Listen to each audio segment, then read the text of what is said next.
Nos dirigimos hacia el acantilado, donde gracias a las indicaciones de Albert Gironès encontramos una cinta atada a un árbol, que es el inicio del rappel, bien equipado con chapas de inox, al ser una vía de escalada.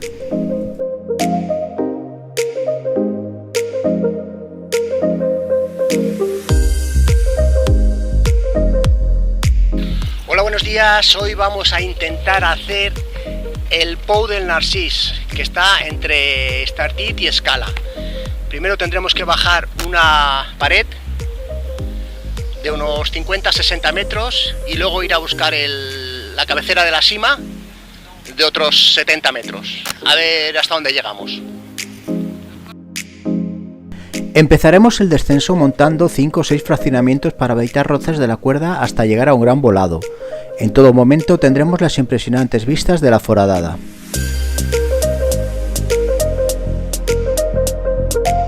Bueno, ya hemos bajado el primer rappel, que consta de unos 50-60 metros, como he dicho antes, y la última parte es un pequeño volado.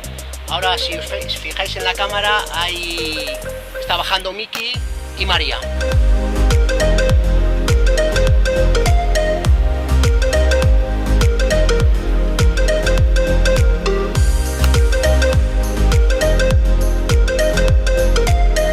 La sima fue descubierta por Narcís Arbocer, gran conocedor del Montgrí, creemos que en el año 2000. El acceso a esta cavidad situada en Torroella de Montgrí ciertamente no es nada fácil, ya que se encuentra colgada en medio de una pared casi vertical al mar. Pero en esta ocasión contamos con la ayuda de María y Francesc de Granollers, sin los cuales no nos hubiéramos atrevido a realizar esta aventura.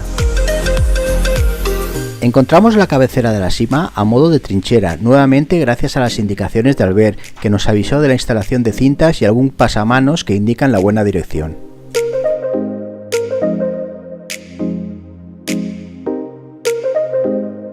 Tras un pequeño resalte de 5 metros, Francesc instaló la cabecera, no con poco trabajo, ya que las chapas están muy estropeadas por causa de la proximidad al mar y también por la antigüedad de la instalación. Desde este punto y 65 metros más abajo podemos apreciar la luz de la salida de la sima.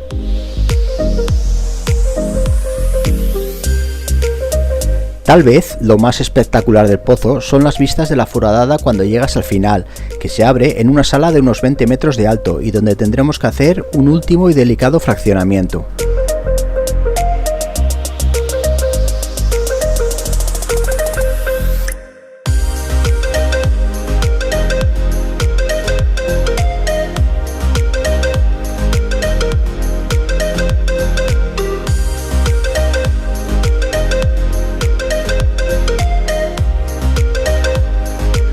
Una vez abajo, disfrutar de las vistas y esperar al resto del grupo, y coger fuerzas para la subida, que al igual que la bajada hay que hacerla con mucho cuidado, procurando no tocar las paredes por peligro de desprendimiento de rocas.